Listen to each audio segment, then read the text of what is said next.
Umano ka na ako. Hustisya, yan ang sigaw ng pamilya Talob sa Barangay Pagsanahan Norte, Badok, Ilocos Norte. Ito ay matapos na pagsasaksakin ang miyembro ng kanilang pamilya habang natutulog sa kanilang bahay. Ating nalaman na ang suspect ay di umano'y may sakit sa utak at galing ito sa kulungan. Sa ating panayam sa suspect na si alias Moloong ay hindi raw niya alam ang kanyang ginawa dahil sa kalasingan.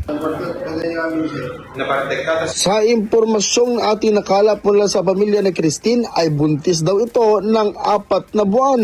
Kaya ako ko mga maibaalo din nga itong palpibig ko man sir ta ko nang arum-rumwari. Nang ko mapakawan sir ta permitiri ga na dahil balasang ko sir. Sa masikog kayo mo gayam sir pa nga bulang mo gayam.